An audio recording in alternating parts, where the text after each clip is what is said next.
Aujourd'hui, on va voir un point fondamental, quand est-ce qu'il faut bluffer la river? C'est une question qui m'a beaucoup été demandée dans les commentaires étant donné que j'ai un jeu qui est très agressif. La vidéo sera un peu plus avancée que la dernière fois, et surtout, elle est fondamentale pour votre jeu. Si vous ne prenez pas conscience des concepts qu'on va voir, et que vous ne les intégrez pas dans votre jeu, vous ne pourrez simplement jamais exploser vos résultats au poker, car c'est vraiment un des piliers pour améliorer ses résultats au poker. Avant qu'on commence, si t'as pas vu la dernière vidéo sur les bases du jeu préflop en live, je t'invite à aller la regarder directement, et pour les autres, c'est parti. Y a vraiment une lumière qui vient de s'arrêter là? Bon, on s'en fout, allez, c'est parti.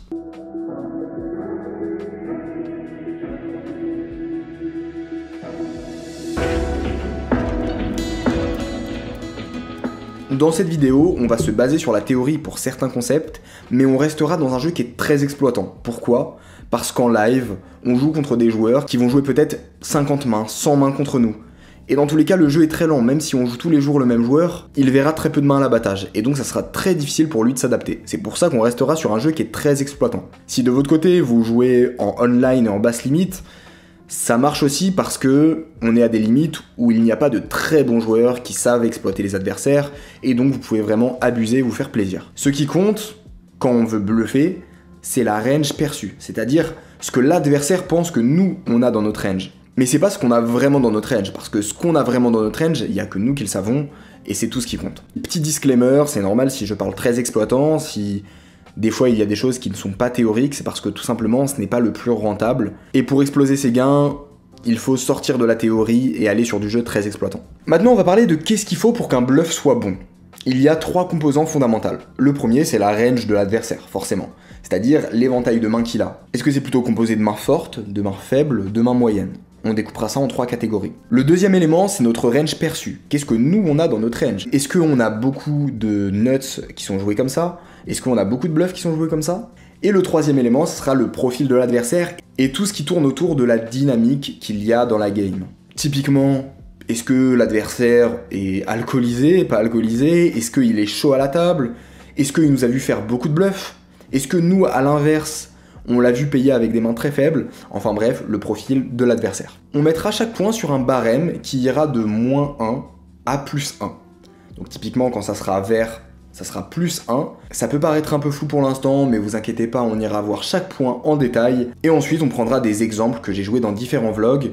On verra des bluffs qui étaient bons, des bluffs qui ne respectaient pas ce barème et qui pour le coup étaient plutôt moyens. Bref, c'est parti pour le premier point, la range de l'adversaire. La première étape, c'est définir les pourcentages de chaque groupe de mains à la river. On va simplifier le processus, et d'ailleurs, à noter que cette vidéo, j'essaie de vous mettre une méthode, quelque chose que vous pouvez appliquer simplement. Au plus vous allez appliquer la structure que je vais vous enseigner dans cette vidéo, au plus vous allez pouvoir en sortir, parce qu'au plus vous allez maîtriser ça, au plus ça va devenir intuitif. Pour commencer, on va découper les groupes de mains en 3 catégories.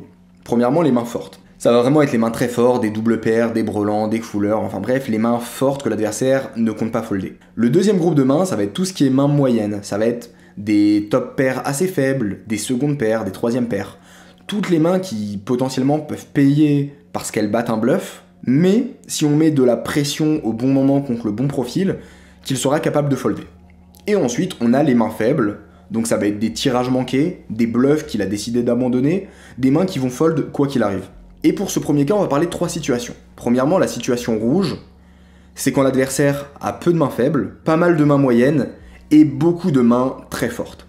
Les pourcentages, vous n'avez pas besoin de les calculer à chaque main, c'est juste pour que vous ayez un ordre d'idée. Ensuite, il y a le cas orange qui lui nous rapportera 0 points. C'est un peu la situation moyenne, c'est quand l'adversaire a pas mal de mains faibles, pas mal de mains moyennes et quelques mains fortes, 25%, ce qui est pas non plus énormissime, mais ce qui est pas mal. C'est à peu près une composition qu'on aura la plupart du temps, et donc ce critère vaudra 0 points simplement parce que c'est ni une très bonne situation, ni une mauvaise situation pour bluffer. Et ensuite, on a la situation la plus favorable qui nous rapportera 1 point, c'est quand l'adversaire a pas mal de mains faibles, beaucoup de mains moyennes, mais surtout très peu de mains fortes. Typiquement, c'est le genre de situation où si on met la bonne taille de mise qui fait fold toutes ses mains moyennes, bah le gars va fold 90% de ses mains. C'est une situation qui mine de rien arrive très souvent, et donc il faut savoir en tirer profit. Si ça vous paraît un peu abstrait, c'est normal, on va voir ça avec des exemples concrets après, mais avant ça, c'est important que vous compreniez la théorie, alors restez bien accrochés. Deuxième point, c'est la range perçue. La range perçue, c'est les mains qu'on va avoir dans notre range du point de vue de l'adversaire. Et ce point-là est très important. Ce n'est pas les mains qu'on va réellement avoir dans notre range, c'est les mains que l'adversaire va penser qu'on a. Et ça va dépendre de plusieurs facteurs. Ça va dépendre de notre image à la table, de est-ce qu'on a été agressif ou pas. Ça peut aussi dépendre de notre physique et de notre attitude à la table. Est-ce qu'on a plutôt été introverti, plutôt extraverti? Est-ce qu'on est très tchatcheur? Typiquement, moi, par exemple, je suis pas très social à la table. Et donc, ça va me donner une image un peu moins agressive d'un joueur qui parle de partout, qui est très actif, etc. Donc voilà, c'est un point où je vais pas vous mettre de pourcentage précis. On va plus voir ça de manière binaire. Le premier cas, donc encore une fois, on va découper en main forte, main moyenne, main faible. Les mains fortes, c'est toutes les mains que vous allez toujours miser en value et qui sont naturelles à miser en value pour vous. Les mains moyennes, c'est tout ce qui est seconde paire, top paire, des mains que vous allez plutôt checker en général ou alors miser petit. Et les mains faibles, ça va être vos bluffs, les mains que vous allez souvent miser en bluff. Dans la situation rouge, vous perdez un point. Parce que vous avez des mains faibles, des mains moyennes et pas de mains fortes. Donc si vous misez, l'adversaire va très rapidement vous mettre sur des bluffs, et pour autant, il ne va pas mettre de main forte dans votre range, donc il va plus facilement payer. Encore une fois, ça dépendra aussi, je ne l'ai pas dit avant, mais du niveau de compétence de l'adversaire. Tous les adversaires ne vont pas avoir le même niveau de compétence et donc ne pas voir votre range forcément de la même manière. La deuxième situation qui arrive le plus souvent, c'est la situation orange, qui ne fait pas perdre de points, qui n'en fait pas gagner. C'est quand vous avez des mains fortes, des mains moyennes, des mains faibles, et que votre range est à peu près bien équilibré. La troisième situation, c'est la situation la plus favorable, c'est que dans votre range, vous ne représentez pas trop de mains faibles, mais par contre, vous représentez des mains fortes, et donc ça va être un point très positif pour bluff, parce que l'adversaire va vous mettre sur des nuts, sur des mains qui misent en value, et il va avoir du mal à vous mettre sur des mains en bluff. Et c'est typiquement ce genre de situation où vous allez pouvoir transformer des mains moyennes, genre des secondes paires en bluff, tellement il va pouvoir folder 100% du temps s'il y a plusieurs conditions qui s'alignent. Le troisième élément pour finir, c'est le profil adverse. On va pas parler de checklist ici, on va plutôt parler de questions à se poser, et vous allez faire ça un peu plus avec votre intuition. Des questions qu'on pourrait se poser, c'est quel est son état émotionnel? Est-ce qu'il est joyeux? Est-ce qu'il est euphorique? Est-ce qu'il est triste? Est-ce qu'il est blasé? Est-ce qu'il a envie de se refaire? C'est quelque chose que vous pouvez assez vite comprendre, il n'y a pas besoin d'avoir une grosse intelligence émotionnelle, il suffit juste d'être un petit peu attentif, d'écouter le joueur parler, et on le repère assez vite, et aussi avec l'expérience ça s'affine. Est-ce qu'il a gagné des gros pots ou perdu des gros pots avant? Typiquement, si un joueur a gagné beaucoup de gros pots, il va être plus à même de vous call, parce qu'il s'en fout de perdre 100 $, il va pas être à ça près. De la même manière, si le joueur a perdu beaucoup, peut-être qu'il va vouloir se refaire, et donc s'il a gagné ou perdu beaucoup, typiquement, ça va pas être une très bonne situation pour bluffer. Comment il nous perçoit à la table? Est-ce qu'on est un joueur agressif, passif?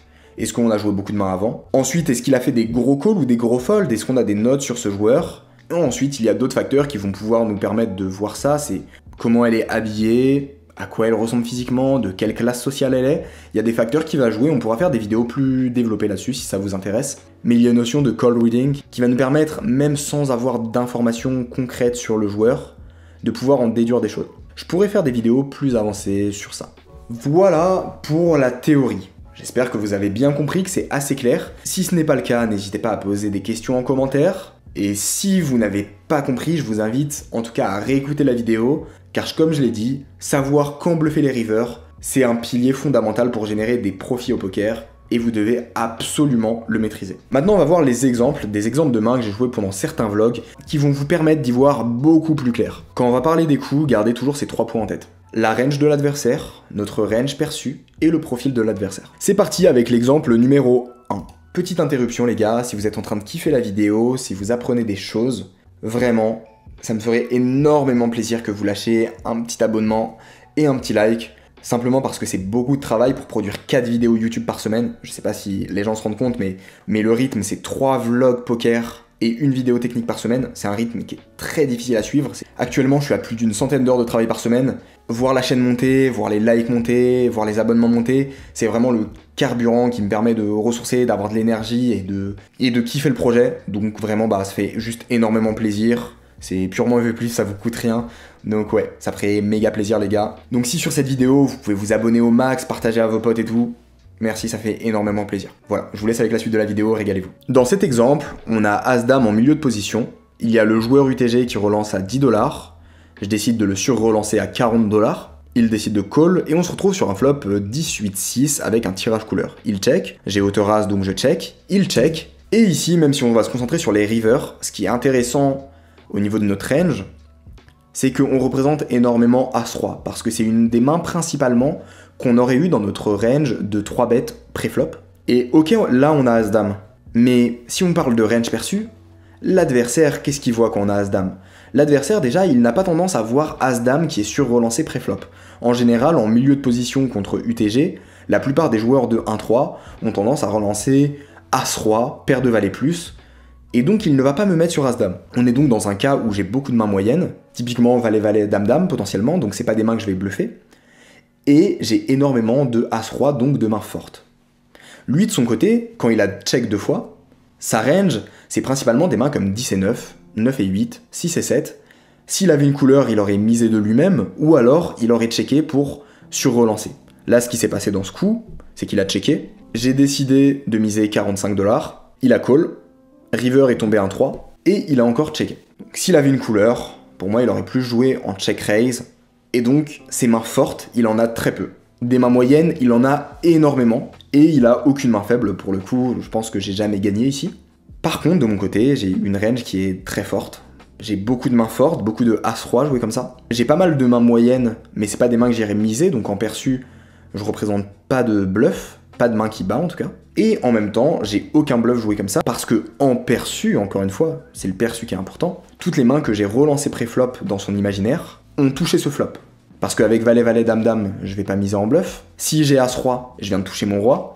Je représente pas trop de As-Dame, peut-être As-Dame suité. Et même si j'ai de temps en temps des As-Dame suités, c'est pas des mains que la population de basse limite a tendance à transformer en bluff. La plupart du temps, quand les gars ils ont hauteur As, c'est check, check, check, check, check, check. Et donc, j'ai un bluff qui est ultra profitable. Pour le profil de l'adversaire, à ce moment-là, j'ai pas vraiment d'informations.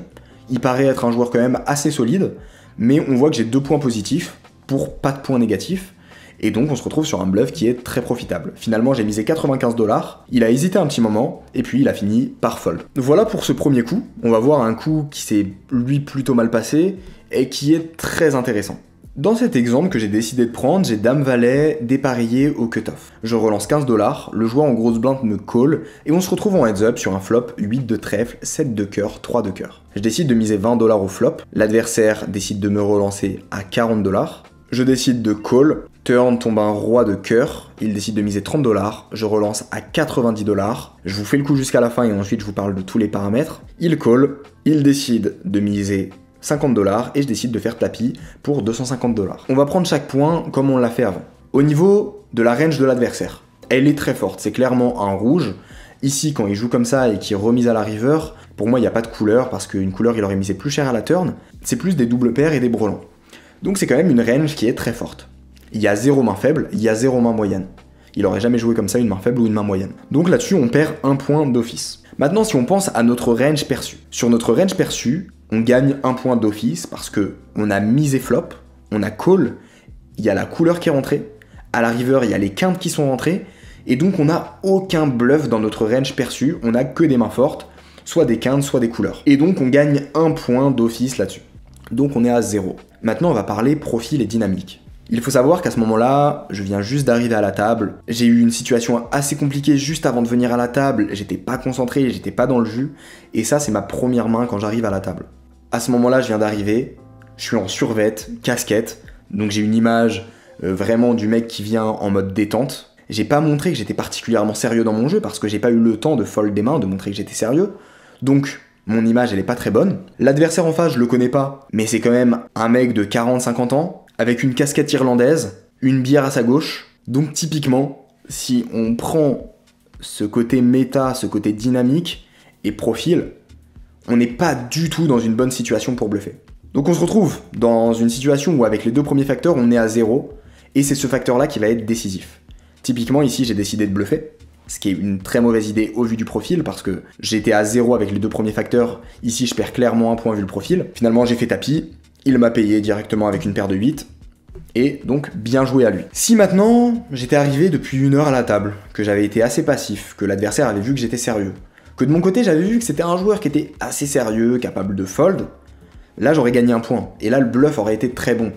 Et très certainement, il aurait couché sa paire de 8 parce qu'il m'aurait mis que sur des couleurs ou des quintes. Et c'est pour ça que ce facteur est décisif. Là-dessus, c'était une erreur de ma part. D'ailleurs, je vous invite à aller voir le vlog, il était assez intéressant, mais j'étais pas du tout dans le jeu, mais j'étais pas du tout dans mon A-game, j'étais pas concentré, j'avais pas fait mon warm-up avant, bref, j'étais pas dans un bon état pour jouer. Et donc, j'ai pris ce bluff qui n'était pas adapté au profil juste parce que j'avais envie de prendre un bluff. J'ai voulu vous montrer ce coup-là pour vous montrer l'importance de ce 3e facteur et du facteur profil. On va passer au 3e et dernier exemple. Ce troisième et dernier exemple est en fait un peu un contre-exemple. C'est pour vous montrer que malgré tout, il y a des situations où même quand un bluff est à 0 en termes de points, c'est-à-dire que le premier facteur marque 1 point, que le deuxième met moins 1 point et que l'autre met 0 point, qu'il y a des situations où il faut quand même bluffer parce que les facteurs n'ont pas toujours le même poids. Je vous ai mis ce barème pour vous simplifier la chose, et que ça soit plus simple pour vous de mettre ça en pratique. Mais j'ai aussi envie de vous montrer qu'à partir d'un certain niveau de compréhension, vous pouvez un peu casser cette règle.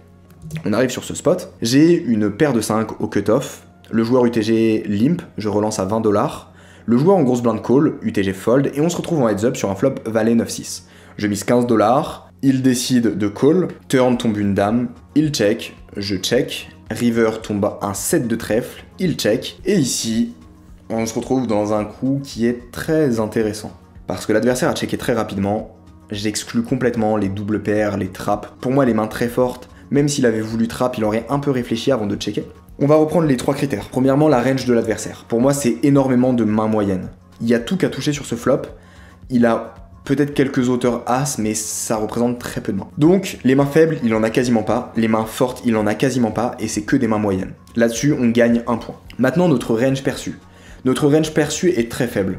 Parce que toutes nos mains fortes, on les aurait misées à la turn. Donc, on perd 1 point sur le deuxième point. On est à 0. Au niveau du profil, si je me souviens bien, j'ai pas énormément d'informations, mais je peux me baser sur du cold reading. L'adversaire a l'air plutôt sérieux dans la manière dont il est habillé, dans comment je l'ai vu jouer avant. Il a l'air plutôt solide, mais ça suffit pas vraiment pour marquer un point. Ce qui va me faire trancher pour le bet, c'est simplement de me dire que, même si le mec a envie de me call, si je mets un certain montant, quoi qu'il arrive, il se couchera. Typiquement, s'il a une paire de valets, une paire de 9, une paire de 6, si je mise un montant énorme, il y a un moment où les mecs, même s'ils ont envie de call, ils veulent pas mettre tout leur tapis dans un pot de merde avec une troisième paire. En tout cas, ce genre de profil est ce que je peux en voir. Et même si je marque pas vraiment un point avec le troisième aspect, je vais quand même prendre le bluff. Vous allez voir que je vais miser très cher. Aussi, un point important, c'est que pour moi, il n'a pas de dame, parce que s'il avait des mains comme dame 10, roi dame, il aurait réfléchi avant de miser à la river, il aurait pas checké instantanément, et des mains comme dame 8, dame 5, il en a pas, des dames vraiment faibles. Pour moi, il n'y a pas de dame, et c'est souvent des valets, des 9, des 6, et des 7. Et ce que je vais faire, c'est que je vais miser très cher. Je mise 150$, donc 2 fois le pot, et ça les met dans des situations où en fait les mecs foldent énormément, parce que même s'ils ont envie de call, quand on dépasse un certain montant financier sur des pots tout petits, les mecs se retrouvent un peu obligés de fold. Voilà pour ces 3 exemples, j'espère qu'ils vous ont plu. De mon côté, j'ai vraiment envie que vous progressiez, c'est quelque chose qui est très important pour moi. J'ai pas envie de faire du contenu qui est absorbé et puis pas utilisé. Si je fais ce contenu-là, c'est parce que je désire que des joueurs progressent, que des joueurs améliorent leurs résultats, et donc c'est très important pour moi que vous appliquiez tous ces concepts. Ce que je vous invite, c'est d'appliquer ces spots au maximum, d'utiliser le même processus de réflexion, et puis ensuite de m'envoyer vos mains sur Instagram. Mon Instagram c'est Baki Poker. Vous m'envoyez la main complète de la manière dont elle a été jouée. Vous me parlez du profil et de la dynamique pour que je puisse bien visualiser ce troisième facteur. Ça peut être la manière dont il est habillé, des phrases que vous l'avez entendu prononcer, enfin bref, un maximum d'informations. Et donc on se fera un deuxième épisode pour vraiment voir l'aspect pratique plus en détail. Les gars, si cette vidéo vous a plu, vous savez ce qu'il reste à faire, un petit abonnement, un like, ça fait grave plaisir. Si vous avez des recommandations pour des futures vidéos, laissez ça en commentaire. Si vous avez des remarques, des critiques, n'hésitez pas, tant que ça reste constructif. Je vais répondre à toutes les critiques qui sont constructives. Quand je réponds pas en général, c'est juste que la réflexion n'a pas de sens et que c'est juste un commentaire négatif qui n'apporte pas grand chose. Mais autrement, je réponds à tout. Donc je vous laisse mettre ça en commentaire et on se retrouve très bientôt pour le prochain vlog. Ciao.